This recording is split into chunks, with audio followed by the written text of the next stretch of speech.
Okay, sum number 9, admission of partner देख रहे हैं हम लोग. Let us start with without wasting time. हम लोग स्टार्ट करते हैं. बघा, सुरू करूया. सम number 9.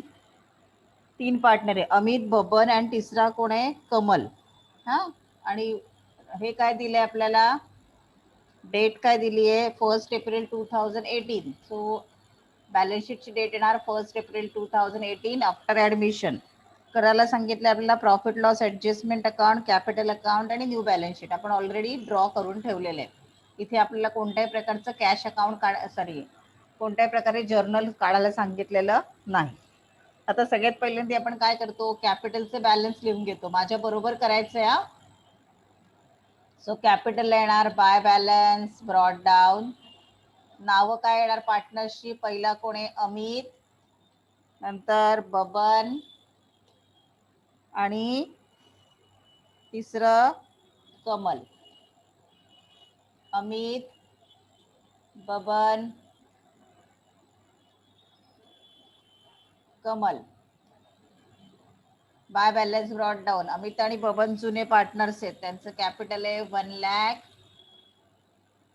1 lakh. Okay.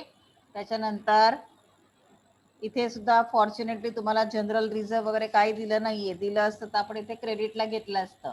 Cash account आपण नेहमीच काढतोय, त्यामुळे कॅशचा पण बॅलन्स लिहून घ्या म्हणजे विसरायला नको. To balance brought down. किती आहे कॅशचा बॅलन्स, 1,10,000.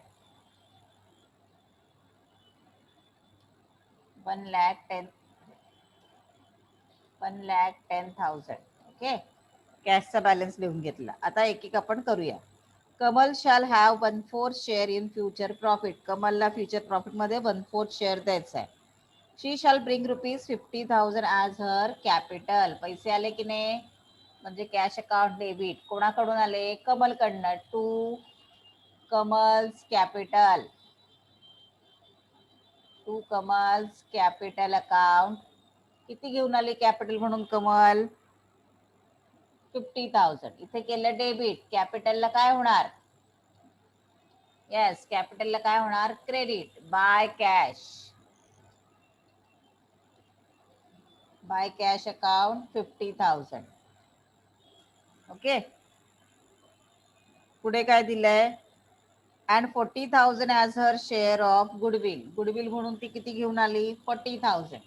मग आता पैसे आले, काय म्हणून आले, गुडविल म्हणून. मग नेहमी सारखी एंट्री करायची आपली.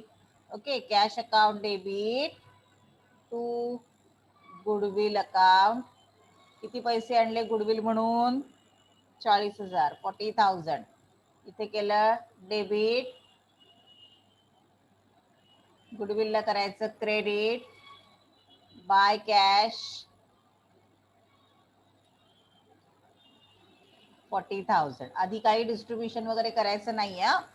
पुढे land and building is to be valued at 60,000. आता आधी ओरिजिनल व्हॅल्यू लिहून घेऊया. लँड अँड बिल्डिंगची किती आहे, 50. 50चं किती करायची आहे, 60. मग आपण इथे घेऊया land and building. Original value होती 50,000, त्याची करायची आपल्याला किती येतात, 60,000. म्हणजे ऍप्रिसिएशन झालं का डेप्रिसिएशन, वाढली ना, मग काय होणार ते, ऍड ऍप्रिसिएशन 10,000. आता वाढलं म्हणजे कुठे येणार, ऍडजस्टमेंट अकाउंटच्या क्रेडिटला. बाय, त्यालाच रिव्हॅल्युएशन अकाउंट पण म्हणतात. By land and building account. कितीनी वाढलं, 10,000. जेवढ्यानी वाढलं तेवढंच घ्यायचं इथे फक्त. Next, furniture to be depreciated by 10%. आता फर्निचरची ओरिजिनल व्हॅल्यू लिहून घेऊया आपण. फर्निचर किती दिलं होतं, फर्निचर आपल्याला 4,000. किती डेप्रिसिएशन सांगितलं, 10%. मग इथे येणार डेप्रिसिएशन 10%. डेप्रिसिएशन 10% किती येणार, 400. मग आउटर कलरला किती येणार, 3,600. ओके. मग आता हे जे 400 डेप्रिसिएशन आहे म्हणजे आपली व्हॅल्यू कमी झाली, म्हणजे इकडे येणार to furniture account 400. Okay, next furniture झालं. Provision for bad and doubtful debts is to be maintain 5% on debtors. आता डेटर्स किती दिलेत बघा आपल्याला 16,000. मग आता आपण इथे डेटर्स लिहूया 16,000.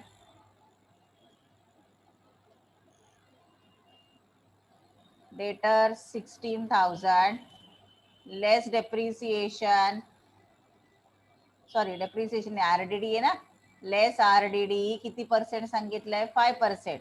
मी मग तुम्हाला कॅल्क्युलेट करायला शिकवलंय, तुमच्याकडे कॅल्क्युलेटर अलाउड नाहीये तर कसं करणार. 10% म्हणजे 10 कट 1600 फॉर 10%. त्याच्या हाफ म्हणजे किती येणार, येस 800.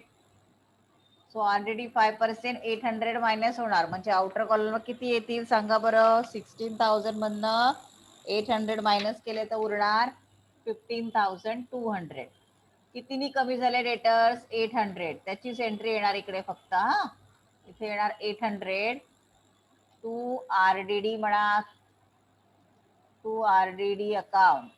डेटर्स ब्रॅकेट मध्ये आरडीडी म्हटलं तरी पण चालेल.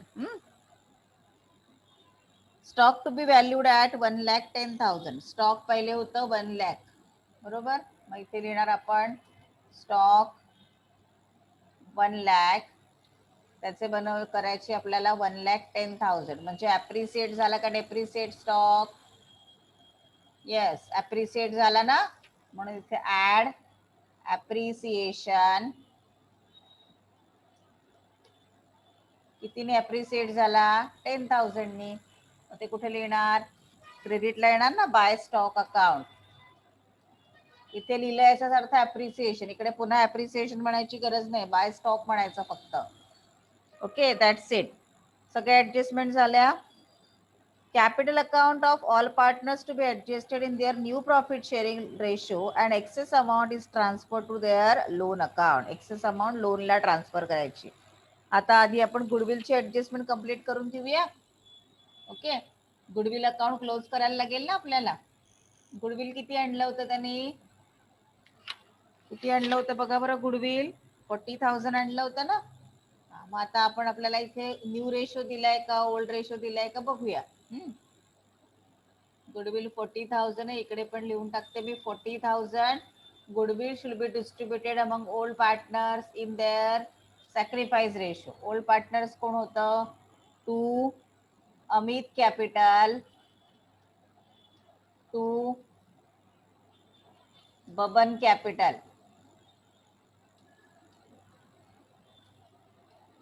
ओके, कोणत्या रेशो मध्ये, सॅक्रिफाईस रेशो मध्ये.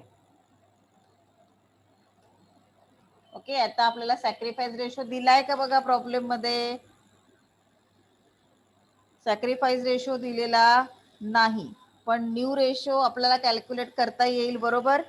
मग आपण आता कॅल्क्युलेट करून घेऊया का आधी. ओके, बघा new profit sharing ratio calculate करून घ्यायलाच लागणार आहे, कारण आपल्याला प्रॉफिट हे करायला लागणार आहे ना, प्रॉफिट यांच्या न्यू प्रॉफिट शेअरिंग रेशो मध्ये करायला लागणार आहे. मग आधी सगळ्यात पहिल्यांदा आपण न्यू कॅल्क्युलेशन मध्ये पहिले काढणार balance share. Balance share equal to 1 minus new partner share. Okay, मग आता इक्वल टू किती येणार सांगा, इक्वल टू 1 मायनस न्यू पार्टनरला देणार आहेत 1/4, राईट. मग उरलं किती बॅलन्स शेअर 3/4. हे तुम्हाला कॅल्क्युलेशन येत नसेल तर मला सांगा, मी वेगळं दाखवते तुम्हाला प्रत्येक वेळेला. 1 मायनस 1/4 इक्वल टू 3/4 कसं आलं मला कळतंय ना तुम्हाला. ओके, मग आता आपण कसं करणार बघा. 3/4 आलं. आता पहिलं न्यू शेअरचा फॉर्म्युला लिहून घेऊया. न्यू शेअरचा फॉर्म्युला काय येईल, लिहून घ्या बरं एवढं आधी. बॅलन्स शेअर काढला आपण, आता न्यू शेअर काढूया. New share equal to, okay, old share into balance share. Okay, आता आपण काढूया ओल्ड शेअर. पहिला कोण आहे? निखिल आहे ना. त्याचं नाव निखिल नाही, पहिल्याचं नाव काय? अमित. काय नाव आहे बरं पहिल्याचं? अमित. मग इथे घेतलं अमित. अमितचा ओल्ड शेअर किती होता बरं? अमितचा ओल्ड रेशो बघा काय आहे? 2:3 आहे ना, म्हणजे 2/5. ओल्ड रेशो होता 2/5 मायनस पहिल्या सम मध्ये सेम कॅल्क्युलेशन केलं होतं आपण. सॉरी, 2/5 इंटू बॅलन्स शेअर किती आहे? 3/4. Okay, so what will be the new ratio? 3 into 2 6. 3 into 2 6. 6/20. बघा प्रॉब्लेम नंबर 1 जो आपण केला होता ना, त्यात सेम केलं होतं आपण न्यू प्रॉफिट शेअरिंग रेशो. तरी पण मी दाखवते परत. बबन शेअर. आता बबनचं कॅल्क्युलेशन कसं येणार? 2:3 रेशो आहे की नाही, म्हणजे 3/5 old ratio into balance share 3/4. Okay, balance share 3/4. So 3 3 जा 9. 9/20. ओके, आता तिसरा नवीन पार्टनर आला होता, त्याचं नाव काय होतं? तिचं नाव होतं कमल. आता कमलचं न्यू शेअरिंग रेशो नाही, त्याचं एकच येणार. काय? 1/4. पण बाकी ठिकाणी 20 आहे, मग इकडे पण 20 करायला लागेल ना आपल्याला. मग 20 करण्यासाठी आपल्याला 4 ला कितीने मल्टिप्लाय करायला लागेल? 5 ने. म्हणजे 1 ला पण 5 ने करायला लागेल, म्हणजे हे येणार आपलं 5/20. सो न्यू रेशो काय आला आपला? मग आता new ratio equal to 6:9:5. 6:9:5. Okay, हा झाला आपला न्यू रेशो. आपण प्रॉब्लेम नंबर 1 मध्ये 6:9:5 जरा चेक कर बघ बरं. 6:9:5. ओके, 3 3 9 आहे ना. 6:9:5. सेम आपण प्रॉब्लेम नंबर 1 मध्ये केलेलं तेच केलं इकडे. आता न्यू रेशो आला आपला. सॅक्रिफाईस रेशो काढूयात आपण आता. ओके, मी इथे काढून दाखवते sacrifice ratio. Sacrifice ratio equal to old ratio minus new ratio. Old ratio minus new ratio, right. तर ओल्ड रेशो अमितचा किती होता बघा. कमलच्या सॅक्रिफाईसचा प्रश्न नाही, अमित आणि बबनचाच काढायचा. अमितचा ओल्ड रेशो होता 2/5 मायनस न्यू रेशो होता अमितचा 6/20. न्यू रेशो किती आहे? 6/20 ना अमितचा. 6/20 मग इक्वल टू किती येणार? 20 कॉमन आहे ना. 5 4 जा 20, म्हणजे 8 - 6 divided by 20, that is equal to 2/20. आता अमित नंतर बबनचं कॅल्क्युलेट करूया सॅक्रिफाईस रेशो. बबनचा ओल्ड शेअर होता 3/5 minus 9/20 new ratio. So that is equal to किती येणार सांगा? 5 4 जा 20, म्हणजे 3 4 जा 12 minus 9 divided by 20, that is equal to किती येणार? 3 डिवायडेड बाय 20. आता सॅक्रिफाईसला डिनॉमिनेटरला काही महत्व नाहीये, मग सॅक्रिफाईस रेशो किती येणार? पुन्हा 2:3. जेवढा ओल्ड रेशो आला तेवढाच आला बघा. तरी पण एकदा कॅल्क्युलेट करून दाखवणं बेटर राहील. मग आता गुडविल आपण डिस्ट्रीब्यूट करणार 2:3 मध्ये. 40,000 2:3 मध्ये डिस्ट्रीब्यूट करा. किती येणार सांगा बरं? 40,000 2:3 मध्ये डिस्ट्रीब्यूट केले म्हणजे 16,000 and 24,000. ओके, सो 16,000 and 24,000 झालं.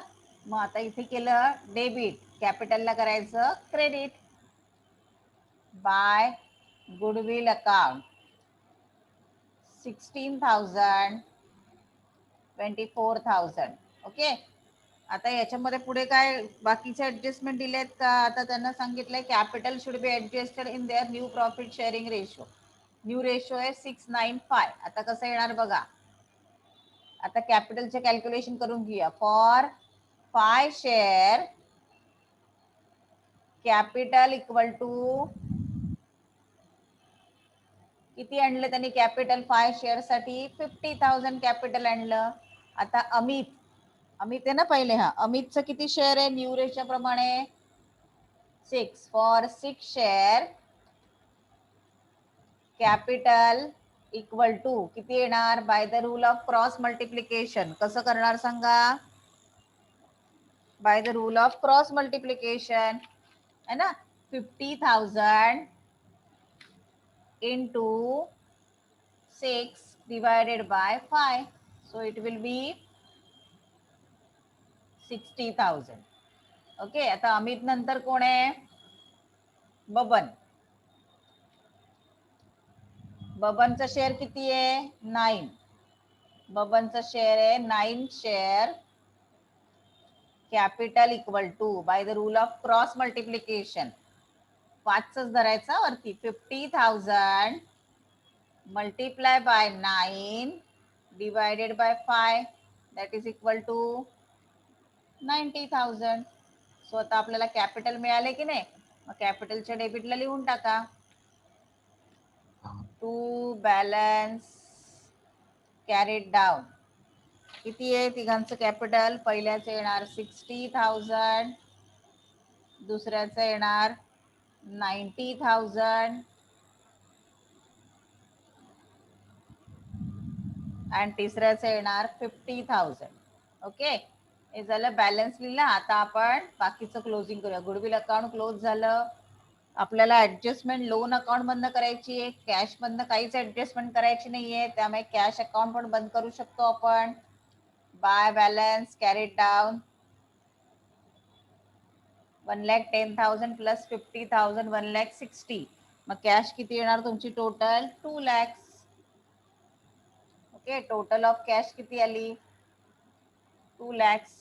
आता कॅशचा क्रेडिट साईडला बॅलन्स लिहिला म्हणजे तो डेबिट बॅलन्स आहे, मग तो इथे घेऊन टाका. Cash in hand 2 lakh.